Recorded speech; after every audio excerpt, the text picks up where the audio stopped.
Singapore reported 1,037 new COVID-19 cases as of today. 21 of them are Singaporeans and permanent residents. Foreign workers in dormitories continue to make up the bulk of the increase. The total number of cases here now stands at 11,178. Meanwhile, in an interview with Bloomberg today, Trade and Industry Minister Chan Chun Sing said Singapore is planning more testing for the entire population when the nation reopens its economy. We hope that in a month's time, we will be able to progressively reopen the economy with much more testings for the entire population, and at the same time to take on the additional safe distancing measures. In other news, our colleague, photojournalist Mark Cheong, visited 3 foreign worker dormitories on Tuesday, and he joins us live now to share more. So, Mark, you went to 3 dormitories: S11 dormitory at Punggol, Tampines dormitory, and the Westlight Papan dormitory in Jurong. 2 of them are isolation areas, though. So, how did you gain access, and does that mean you're on quarantine now? Hi guys. Yeah, so this was part of a MOM organized trip to let us see the different kinds of dormitories going through different procedures now. So we went to the Westlight Papan dormitory, which is in the west. That was a non-gazetted dormitory with 0 cases so far. The next one was Tampines dormitory, which is a gazetted dormitory. And then the last one is the dormitory with the biggest cluster, which is S11 with over 2,000 cases.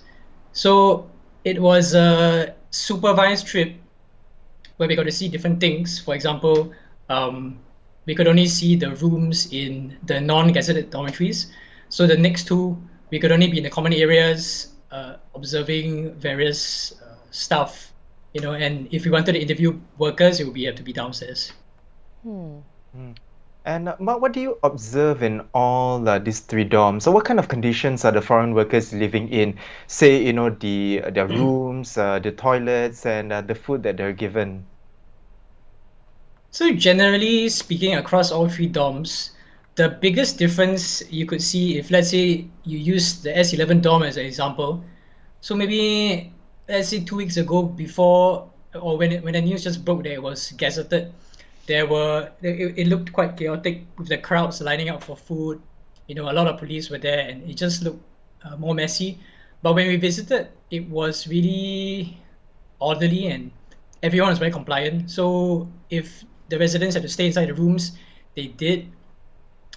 Food now has been organized in a way such that a representative from the room comes down, collects for the whole bunk, goes up, and then no one else comes down, so as to have less contact. Yeah, so in that sense, it was much more organized, very sanitized, I guess. But other than that, we managed to see the room in Westlight Papan, which was now pretty void of workers, because a lot of the essential workers, their bosses have chose to move them out to a different accommodation. So the residents who we spoke to there were pretty happy for that case, because so far that dormitory has 0 cases, and they believe that having the essential workers move out was a good move, so that now there's much lesser chance of contracting infection. Mark, did anything in particular stand out for you during your visit? I guess the first thing was at Westlight Papan. This wasn't part of the itinerary per se, but we managed to see workers lining up, and we saw them getting the swab test. So yeah, it was, you see in the pictures, but you see in the flesh, you see in the video, it isn't a very pleasant experience. Yeah. So yeah, as you can see, they're grimacing. So that was one of the highlights. The stick is very long, right? The swab. Yeah, oh my gosh. And it goes in all the way, so Wow. that's quite, it's quite unpleasant. I guess the other thing would be at S11, to see the difference in what it was like compared to the pictures we've seen previously. Now it's really ghost town like, and at the same time, obviously there are measures to to keep the residents in their rooms 24 hours, but honestly, to be kept inside the whole day for 24 hours straight is a pretty hard thing to do. I wouldn't wish it on anybody. So, you know, the dormitories have kind of been giving them concessions that, you know, they can come out of the room as long as they stay within the block. So, you know, at least they can stretch, breathe in some fresh air. So those who came out doing our media visit, you know, obviously they look pretty frustrated after 2 weeks of staying in the same block with very, very, very restricted movements.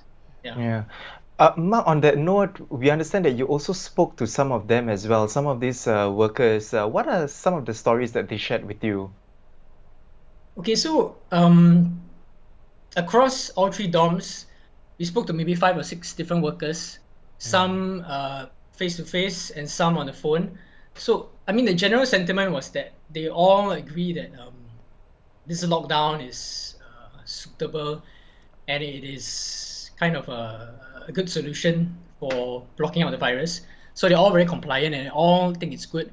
But the main thing, I mean, across everybody is that they all worry for their families back in their homeland. So the worry of them getting infected in Singapore is not as big as their worry for their families back from where they come from. So that was quite, I mean, it was quite, you know, sad in that sense. But then again, you know, we also talked to this this construction worker from, so sorry, he works as a driver at a construction firm at Tampines Dormitory. His name is Mutla Anim Kumar. So he told us that, you know, he, like, with as little savings as he had, he still wants to try to donate some of these savings from his 10 years working in Singapore to fight COVID, which I thought was quite heartwarming. Yeah, that's really nice to hear. So, Mark, back to your visit. What precautions did you have to take during your time spent in the dorms? So MOM's directive was that we wear a mask. It didn't matter if it was N95 or normal reusable mask, but I chose to use N95, you know, just to be safe. And then we all wore surgical gloves, which we changed every time we exited each dorm. And those who had glasses or those who wanted to wear who wanted to wear spectacles or goggles, that was recommended as well. And also with equipment, I made it sure that I didn't, you know, put stuff on the ground. And as you can see on the picture, this is my cleaning process when I reached home. So I had one dirty tray and one clean tray. The tray, you know, the tray that you see is after I've cleaned all my equipment with Dettol, just to be safe. And then as well as my helmet, because I ride a motorcycle. So I sprayed it with Dettol and I sunned it for a day just in case. And after our last visit to S11, they also sprayed us down with disinfectant before we left the dormitory. Right. Well, thank you so much for speaking to us, Mark. Stay safe. Thank you. We've been speaking to our colleague journalist for the Straits Times, Mark Cheong. The footage gathered by Mark that we've been showing throughout this interview will be up on our YouTube channel, so look out for that.